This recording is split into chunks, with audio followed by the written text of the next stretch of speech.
सबको जय मसीह की।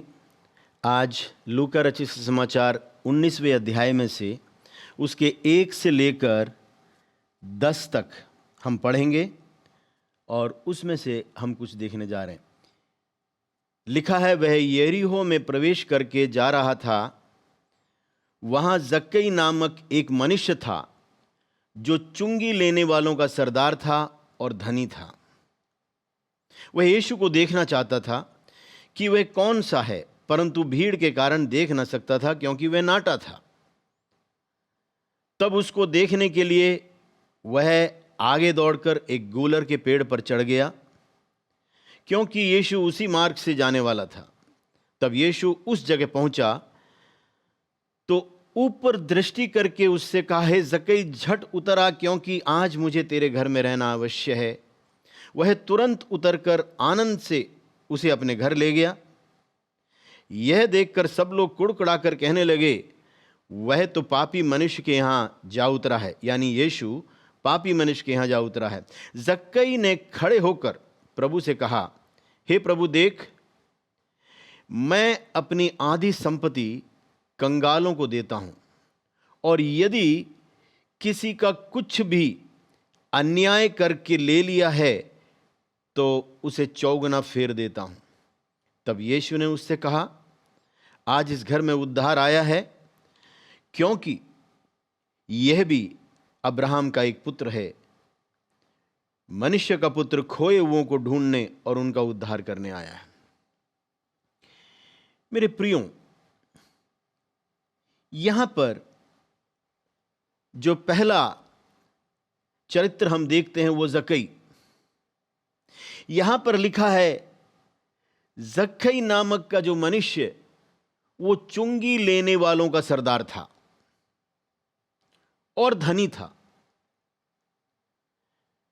यह व्यक्ति आज के समाज में एक ऐसे व्यक्तित्व का प्रतिनिधित्व कर रहा है, ऐसे व्यक्तित्व को दर्शा रहा है जो एक ऊंचे पदवी पर,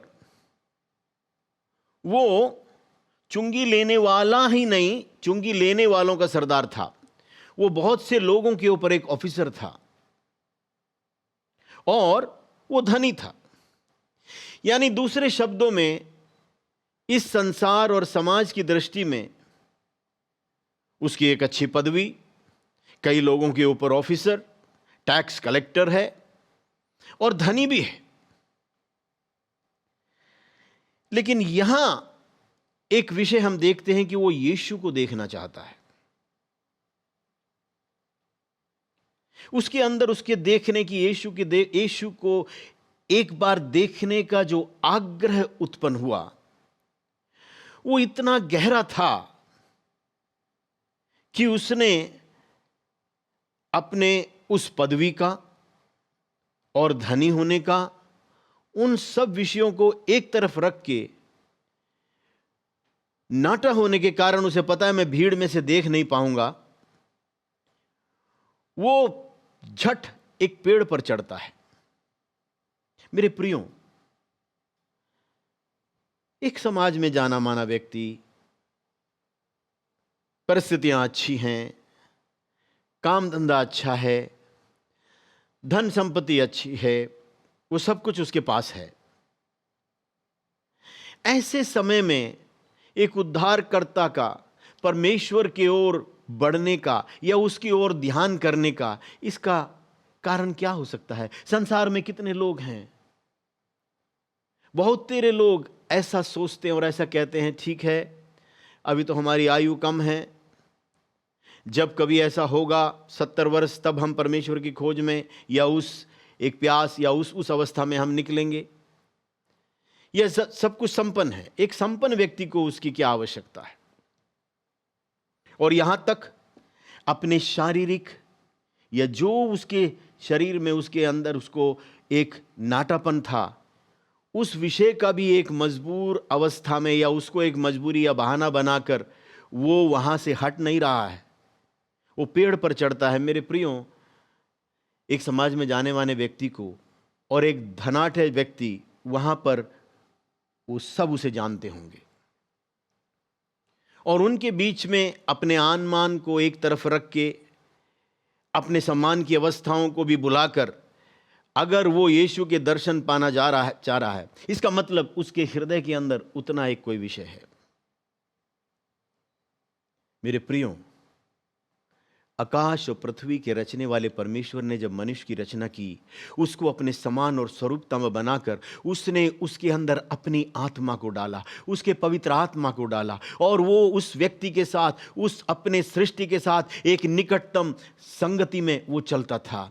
लेकिन जिस दिन मनुष्य और परमेश्वर का अलगाव हुआ उसके आत्मा का, क्योंकि परमेश्वर ने जब उसे कहा जैसा मैं पवित्र हूं तू पवित्र बना रहे, देख तू पाप मत करना, मनुष्य को परमेश्वर ने जो उसको स्वयं इच्छा की शक्ति दी थी, उस स्वयं इच्छा के चलते इसने उस मार्ग को जो परमेश्वर से अलग था, जो अंधकार का था, जो दुष्टता का था, उस प्रेरणा में पढ़कर, उन प्रेरणाओं को लेकर उसने जब पाप किया, पवित्र परमेश्वर इस मंदिर में बस न सका। एक अलगाव की अवस्था उसके जीवन के अंदर, वहां सृष्टि के समय में मनुष्य के अंदर एक खालीपन, एक वैक्यूम वहां पैदा हो गया, और वो खालीपन केवल परमेश्वर की उपस्थिति, उसके आत्मा के द्वारा केवल वही उसे पूरा कर सकता है। यहां पर एक ऐसा व्यक्ति है, ये जक्कई, जिसके पास सब कुछ है, उसके पास आवश्यकता के नाम पे कुछ नहीं होगा, उसका घर मकान बड़ा होगा, उसके पास परिस्थितियां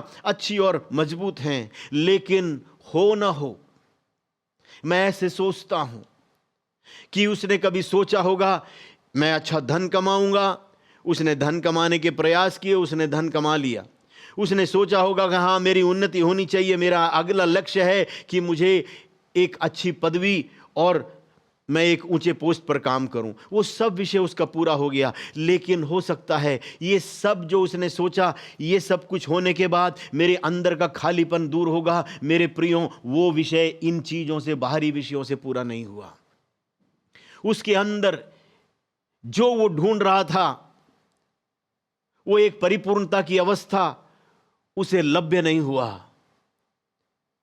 तब इसने यीशु के विषय में सुना कि जगत का सृष्टिकर्ता मनुष्य रूप लेकर जो पृथ्वी पर आया, मेरी आवश्यकता उसी से पूरी हो सकती है, यीशु के मैं दर्शन पाऊंगा। और उसने अपने जीवन के अंदर जब ये निष्ठा ली, जब इसने ये निर्णय लिया, वो उसके अंदर इतना बढ़ता चला गया कि वो बाकी जो संसार ने उसे जो मान सम्मान दिया, जो उसकी ख्याति थी, जो कुछ था, वो सारा एक तरफ रख के बस उसके अंदर बस यही आग्रह है। मेरे प्रियो, आज जो आप मुझे सुन रहे हैं, आपके पास, आप सोचते होंगे सब कुछ तो है, मुझे परमेश्वर की क्या आवश्यकता है? स्वर्ग और नरक किसने देखा? धार्मिकता और इन विषयों से मुझको क्या लेना देना? इस पृथ्वी पर तो मेरे पास सब कुछ है। मेरे प्रियो, जक्कई भी एक ऐसा मनुष्य था। लेकिन हां, अगर इन सब के होने के बावजूद भी एक शांति की अवस्था अगर आपके अंदर नहीं है, अगर आपको एक अंदर खालीपन, एक वैक्यूम अगर आपको महसूस होता है, तो आज आपके जीवन के अंदर एक नई अवस्था, एक परिपूर्णता, एक संपूर्णता की अवस्था प्रभु यीशु आपके जीवन में दे सकते हैं।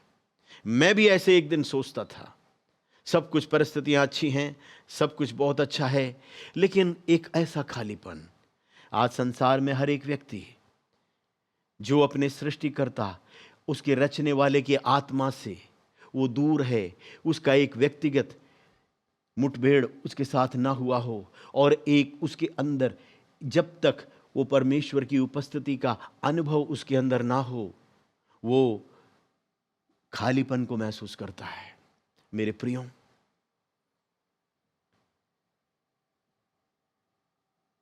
जब तक यीशु ने जक्कई को उस पेड़ के पत्ते के बीच में बैठे हुए अवस्था में उसकी दृष्टि पड़ी नहीं थी और उसने पुकारा नहीं था, जक्कई शायद सोचता था कि ये बस मेरा ही आग्रह है, एक झलक देखूंगा और मैं चला जाऊंगा।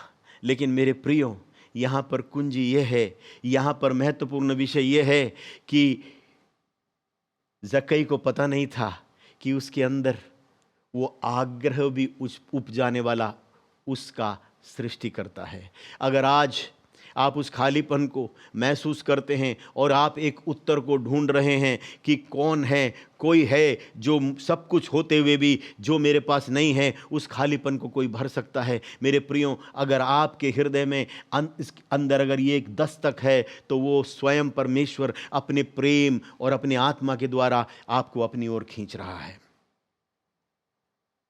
यहां पर हम देखते हैं कि यीशु ने उसको देखा, जिस गूलर के पेड़ पर वो चढ़ा था, यीशु को देखने के लिए लिखा है वो झट उतर आया और बड़े आनंद के साथ उस यीशु को अपने घर ले गया। मेरे प्रियो, जब तक वो पाप, अधर्म, संसार के सारे विषयों के अंदर उलझा हुआ था, किसी ने उसे कुछ नहीं कहा। लेकिन जब जक्कई ने एक निर्णय लिया कि मैं अब उद्धारकर्ता को, प्रभु को मैं अपने घर ले जाऊंगा, और वो घर ले गया, तो जो लोग वहाँ पर उसको जानते थे कुड़कुड़ाने लगे यीशु के विषय में भी कि वो पापी के घर आया है। मेरे प्रियजनों, परमेश्वर ने मनुष्य की रचना की, उसके अंदर उसने पवित्र लहू डाला, और अगर किसी को भी काटो, चाहे कम नौकरी वाला हो, चाहे परिस्थिति कम वाला हो, चाहे छोटी पदवी वाला हो, सबका खून का रंग एक ही है। ये तो सब मनुष्य के बनाए हुए विषय हैं और परमेश्वर ने इन विषयों को उपजाया नहीं है। और वो उसके घर खुशी खुशी चला गया, और वहाँ जाकर प्रभु की उपस्थिति में रहने के कारण और वो जो संगति और वो वचन जो उसको मिला, वहाँ पर जक्कई के जीवन में एक कार्य होता है जो उसके जीवन में कभी नहीं हुआ। उसने अपने सारे जीवन में यही धन, यही संपत्ति जुटाने के लिए परिश्रम किया था, ऊंची पदवी में पहुंचने के लिए उसने परिश्रम किया था। लेकिन आज जब उसको वो मिल गया जो उसके जीवन में पहले नहीं था, और सब कुछ के होते हुए भी जिस चीज से वो अनभिज्ञ था, जिस चीज की कमी उसके जीवन में थी, जब वो ईश्वरत का भाग उसके जीवन में आ गया, वो उठ खड़ा होता है और प्रभु यीशु के सामने वहां पर वो घोषणा करता है, कहता है, मैं अपनी आधी संपत्ति कंगालों को देता हूं, और यदि किसी का कुछ भी अन्याय करके लिया हो तो उससे 100 गुना फेर देता हूं। मेरे प्रियो, एक पल सोचने वाला विषय है। जिसने अपना पूरा जीवन परिश्रम किया हो ये जुटाने के लिए, एक ही दिन में, कुछ पलों में उठकर खड़े होकर इतनी बड़ी घोषणा कि मैं अपनी आधी संपत्ति दे दूंगा, ये तो कोई गंभीर विषय है। ये तो ऐसा लगता है कि अंदर से किसी ने उसको एकदम से उसका उलटफेर कर दिया हो। यानी जो आज से पहले जक्कई था वो आज नहीं है, सब कुछ बदल गया। उसका पैसे का प्रेम, उसके अपने पदवी और इस संसार से जो कुछ था, एकदम उसका दृष्टिकोण बदल गया। बस अब वो एक ही विषय से संतुष्टि कि मुझे प्रभु मिल गए, मुझे मेरा यीशु मिल गया, बस यही मेरे लिए सब कुछ है। मेरे प्रियो, उसमें एक विषय है, जब सृष्टि का सृष्टिकर्ता से एक व्यक्तिगत संबंध हो जाता है, जब वो सृष्टि, ये मनुष्य जो उसकी रचना है, वो रचने वाले के साथ आकर मिलता है। लिखा है कि जब मेरे और आपके तत्व बेडोल पड़े थे, उसने सब कुछ मेरे और आपके विषय में अपने पुस्तक में लिखा। यानी दूसरे शब्दों में अगर मैं कहूं तो मेरे और आपका जो नक्शा है, जो भविष्य है, वो मेरे और आपके रचने वाले ने लिखा है। लेकिन मैं और आप उसको समझ नहीं सकते।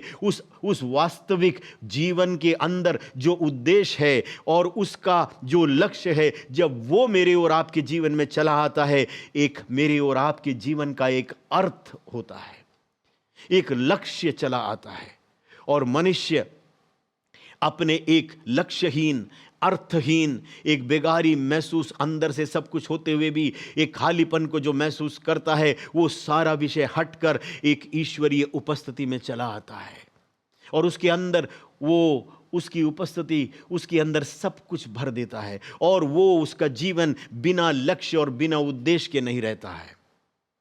उस दिन जक्कई ने अपने अस्तित्व के उद्देश्य को जान लिया और उसको अब इस संसार का ये सब कुछ व्यर्थ लग रहा है। क्यों?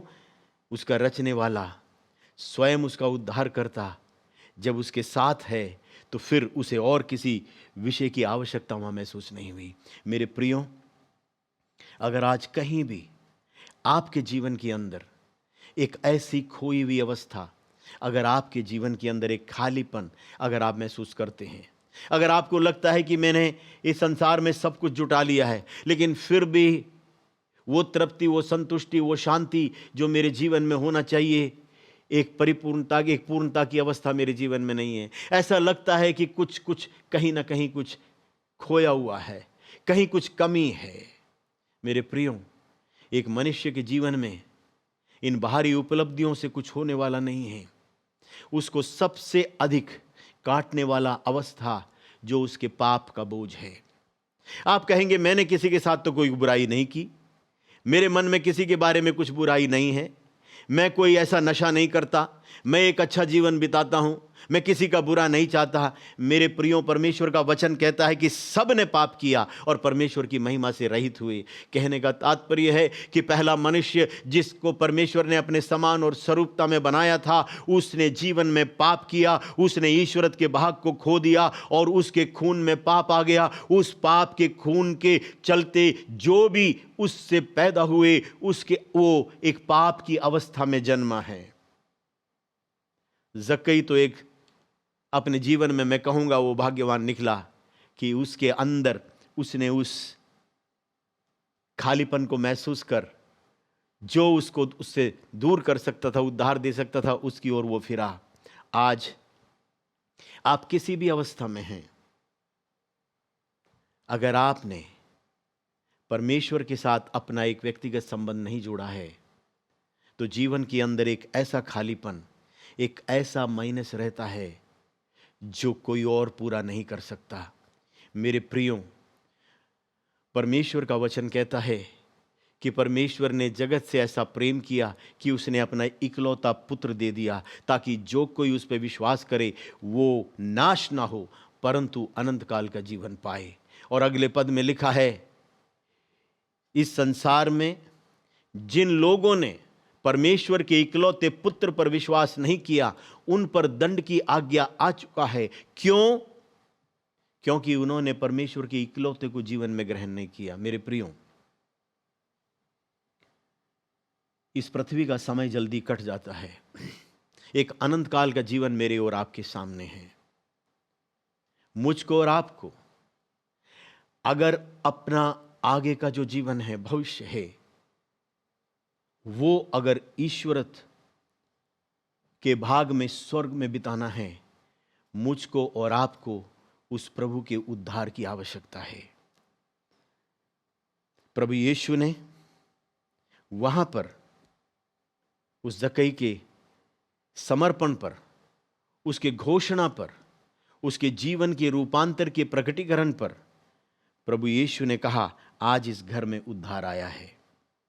मेरे प्रियो, जिसने भी इस पृथ्वी पर जन्म लिया है उसको एक उद्धार की आवश्यकता है। इस पृथ्वी पर दो प्रभाव कार्य करते मेरे प्रियो, एक अच्छी एक बुरी। बुरे का काम है मनुष्य के अंदर जिसने पहले मनुष्य के मन में पाप की विचारों को डालकर उसको भटकाया। आज भी वही क्रियाशील है, आज भी वही परिवार के अंदर क्रियाशील है, आज भी वो मनुष्य जीवन के बिगाड़ के अंदर वो शरीर रहित प्रभाव मनों में विचार डालकर ईश्वरत के भावना से हटाकर परमेश्वर से दूर मनुष्य को ले जाने की नशे में और कई विषयों के अंदर उसको फंसाकर परमेश्वर से दूर कर उसको अंधकार के वश में करने की चेष्टा करने वाले विषय क्रियाशील है।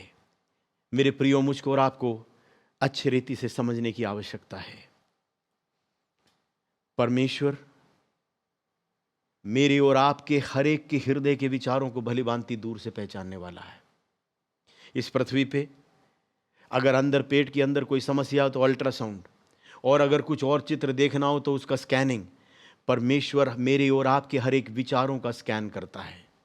उसने जक्कई के उस अच्छे आग्रह को जो उसके अंदर उठा कि मैं प्रभु को देखना चाहता हूं, उसने उसको दूर से देख लिया। कभी जक्कई ने सोचा भी नहीं था कि मुझे कोई पुकारेगा, या यीशु भी मेरे लिए रुक सकता है। मेरे प्रियो, प्रभु यीशु बड़ी भीड़ के साथ आ रहे थे और उसने सारी भीड़ को छोड़कर उस जक्कई की ओर उसने दृष्टि की और उसने उसे आवाज लगाई, हे जक्कई, झट उतर आ, क्योंकि आज मुझे तेरे घर में रहना अवश्य है। मेरे प्रियो, आप जहां भी जिस अवस्था में भी क्यों ना हो, आज प्रभु यीशु आपको पुकार रहा है। यीशु के नाम का अर्थ है पाप क्षमा देने वाला, उद्धार देने वाला, छुटकारा देने वाला। उसने स्वयं कहा, मनुष्य का पुत्र खोए हुओं को ढूंढने और उसका उद्धार करने आया, यानी दूसरे शब्दों में उनकी फिरौती देने आया। पाप मैंने और आपने किए, कीमत प्रभु यीशु ने चुकाया। मेरे प्रियो, जक्कई कभी सोच भी नहीं सकता था कि मुझे इस रीति से कोई पुकारेगा, मेरा नाम भी प्रभु लेंगे। वो तो उससे काफ़ी दूर था अपने जीवन में, और बैठे भी पेड़ के ऊपर। मेरे प्रियो, आज प्रभु यीशु की दृष्टि आपकी ओर है। वो आपको अपने अवस्था में से उठाकर एक अनंत काल का जीवन देकर, आपको हमेशा के लिए स्वर्ग राज का जो भाग है आपके अंदर डालकर, आपको प्रफुल्लित कर, आपको संपन्न कर, एक परिपूर्ण अवस्था में बहुतों के लिए आशीष का कारण बनाना चाहता है। जब मैं और आप एक ऐसे व्यक्तिगत संबंध में, मुठभेड़ में यीशु के साथ आ जाते हैं, फिर मेरे और आपके पास किसी और विषय की उससे बढ़कर कोई चाहत नहीं होगी। मेरे प्रियो, जो प्रेम, जो आनंद, जो शांति प्रभु यीशु हमारे जीवनों में दे सकता है, वो हमारे समझ से परे है, कोई भी नहीं दे सकता। जक्कई के जीवन में प्रभु यीशु जब चला आया, सब कुछ बदल गया। मेरे जीवन में भी जब एक दिन, आज से कई वर्ष पहले, जब प्रभु यीशु मेरे जीवन में आए, उसने सब कुछ बदल दिया। यहां तक सकेती के समय, मुश्किलों के समय, बहुत ही कठिन समयों में वो हमारे बोझ को उठाकर अपने प्रेम को, अपने आनंद को, अपनी शांति को वो हमारे हृदयों में डालता है। एक ऐसी अवस्था, वो प्रभु के साथ मेरा व्यक्तिगत संबंध होने के बाद, उसका जुड़ने के बाद, जब मैंने प्रभु को अपने जीवन में नौता दिया, प्रभु यीशु मेरे आत्मा में जब बसे, उसके पश्चात उसके आत्मा का प्रभाव, प्रेम, आनंद, शांति मेरे जीवन का भाग बन गया।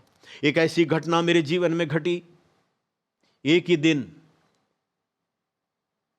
एक झटका, सारे कमाई के जरिए और जो नौकरी, वो सब कुछ एक तरफ हो गया और मैं सोचने लगा ये होगा क्या। लेकिन मैं आपको बताना चाहता हूं, इतने संकट के समय, नया नया विवाह हुआ है, पहले अगर इससे पहले कुछ होता तो चलो अकेले जीवन, अब तो एक और जीवन मेरे जिम्मे है, क्या करेंगे। लेकिन प्रियो, आश्चर्यचकित करने वाली बात यह है, इतनी बड़ी घटना, एक जीवन का, जैसे विवाह हुआ उसके 45 दिन के पश्चात अगर जीवन निर्वाह के हर एक मार्ग छिन जाए, दूर हो जाए, तो ये मनुष्य जरूर दुखित होगा, ये शोकित होगा, ये ग्रसित होगा, ये विवशता में पड़ेगा। लेकिन मैं आपको बताना चाहता हूं, अगर प्रभु यीशु आपके हृदय में है तो मेरी घटना जो मेरे साथ हुई है, मैं वो आपको बताना चाहता हूं। मेरे प्रियो, चाहने पर भी मैं दुख और शोक नहीं कर पाया। मैं सोचने लगा ये मेरे साथ क्या हो रहा है। अंदर से इतना आनंद, इतनी एक ऐसी शांति जो मेरे समझ से परे है, जिसका मैं विवरण आपसे नहीं करके बता सकता, शब्दों में उसका बखान नहीं हो सकता। मेरा मन इतना आनंद से भरा हुआ, उछलने कूदने का मन कर रहा है।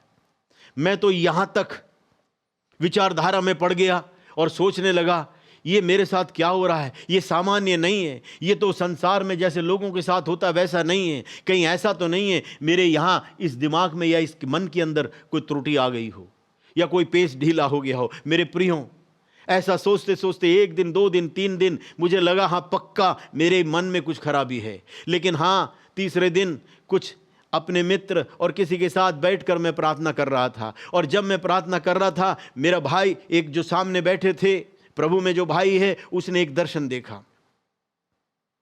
उसने देखा कि मेरे कंधे पर, मेरे पीठ पर एक बहुत बड़ा बोझा, जो मेरे उठाने या मेरे सहने से बाहर है, और उस बोझ के तले में दबा हुआ, झुका हुआ चल रहा हूं। लेकिन वो कहता है, प्रिय भाई, मैंने क्या देखा कि जब आप उस बोझ में दबे हुए अवस्था में आगे बढ़ रहे थे, तो मैंने क्या देखा कि एक हाथ उस बोझ के नीचे था। वो बोझ आपके कंधे पर नहीं था। मेरे प्रियो, मैंने अपना विषय किसी को नहीं बताया था, लेकिन मुझसे प्रेम करने वाला, जिसने मेरे पाप की कीमत को चुका दिया, जो मेरे स्थान पर मरकर जी उठा, जिसने मेरे पापों के बोझ को दूर कर दिया, जिसने मेरे हर एक विषय को हटाकर अपने आनंद को, अपने शांति को, अपने प्रेम को मेरे भीतर जिसने डाला, जिसने अपने आत्मा को मेरे आत्मा से जोड़ा, उसकी कलाकारी देखिए। उसने मेरा बोझ अपने हाथ में ले लिया, और उसने अपनी शांति मेरे अंदर, उसने अपना आनंद मेरे अंदर। वो कहता है, तेरा बोझ है, तूने मेरे साथ अपना व्यक्तिगत संबंध बनाया है, मैं अपना आनंद तुझे देता हूं, और तेरा बोझ मैं उठाता हूं। मैं उस वक्त समझ गया, मेरे प्रियो, कि एक और कोई नहीं कर सकता, केवल प्रभु ही कर सकता है। मेरे हृदय में उसके प्रति प्रेम और बढ़ गया। मैंने कहा, हे प्रभु, तू मेरे बारे में इतना सोचता है कि केवल तूने बोझ ही नहीं उठाया, मेरे मन में जो एक प्रश्न आया, जो मैंने किसी से बताया नहीं था, मैं अपने में जूझ रहा था, वो भी समझाने के लिए तूने वो दर्शन मेरे एक भाई को बताया, और तूने मुझे वो समझा दिया कि ये कोई आकस्मिक या कोई मेरे दिमाग का कोई विषय है या कमजोरी है या कोई पेच ढीला हुआ नहीं। उसने मुझे सुनिश्चित किया, उसने मुझे दृढ़ किया कि उसकी शांति जो समझ से परे है, वो मेरे और मेरे हृदय और मन को सुरक्षित रखेगा। मेरे प्रियो, इस संसार में सब कुछ भी चला जाए, लेकिन अगर आपके पास प्रभु है, आपके पास प्रभु यीशु के साथ आपका एक व्यक्तिगत संबंध है, वो आपको अपने हथेली पर लिए चलेगा। उसने आपको अपने हाथ पर रचा है। वो कहता है, दूध पिलाने वाली माँ अपने दूध पिए हुए बच्चे को भूल सकती है, लेकिन मैं तुझे कभी नहीं भूलूंगा। मेरे प्रियो, इस पृथ्वी पर अगर जन्म लिए हैं, चाहे कोई भी हो, आप मन में अपने बारे में कैसे भी सोचते हो, आपने कोई बुरा नहीं किया होगा अपने समझ से, आपके पास सब कुछ होगा, आपके पास अच्छी पदवी होगी, आपके पास संपत्ति होगी, चाहे सब कुछ हो, लेकिन अगर इस पृथ्वी पर जीते जी एक उद्धारकर्ता, परमेश्वर का पुत्र, परमेश्वर पिता, जिसने अपने इकलौते पुत्र को मेरे और आपके लिए बलिदान कर दिया, अगर उस पर मैंने और आपको विश्वास नहीं किया, अगर मैंने और आपने उसको ग्रहण नहीं किया, तो मैं और आप इस पृथ्वी पर खाली आए और एक अनंत काल को हम नष्ट कर जाएंगे। मेरे प्रियो, आज मेरे और आपके पास अवसर है। हमें कुछ अधिक करने की आवश्यकता नहीं है। उसका वचन कहता है, जो कोई प्रभु का नाम लेगा उद्धार पाएगा। क्या करना है? मुझको और आपको अपनी अवस्था से पश्चाताप करना है। कहना, प्रभु, एक अनभिज्ञ अवस्था में मैं जिया हूं, मेरे पाप, मेरे अधर्म क्षमा कर दीजिए। प्रभु यीशु, मेरे हृदय में आप चले आइए। मैं विश्वास करता हूं, मैं पाप में पैदा हुआ, पाप में पल रहा था, लेकिन मेरे पाप और अधर्म के लिए आपने मेरे लिए अपने प्राणों को दिए हैं। प्रभु यीशु, आप मेरे प्रभु और स्वामी बन मेरे आत्मा में बस जाइए। बस इतना, बाकी कार्य वही करता है। मैंने भी अपने जीवन में वही किया। और देखिए, एक संकट के समय, सकेती के समय, किस रीति से मेरा बोझ उठाकर उसने अपना प्रेम और अपना आनंद मेरे अंदर डालकर उसने मेरे हृदय को संभाला। प्रभु यीशु कभी छोड़ने और त्यागने वाला नहीं है। मेरे प्रियो, जैसे मैंने बताया, इस रीति से आप जहाँ कहीं भी हैं, आप कहीं भी हैं, अगर आप उसको पुकार डालेंगे, वो प्रभु आपके जीवन को बहाल कर देगा, वो आपके जीवन को आशीषित कर देगा, वो आपको उठाकर इतना अधिक प्रेम से भर देगा, वो आपको अपना पुत्र और पुत्री बनाएगा, और आप अनंत काल तक उसकी उपस्थिति में आनंद के साथ आप जिएंगे। परमेश्वर आपको आशीष दे।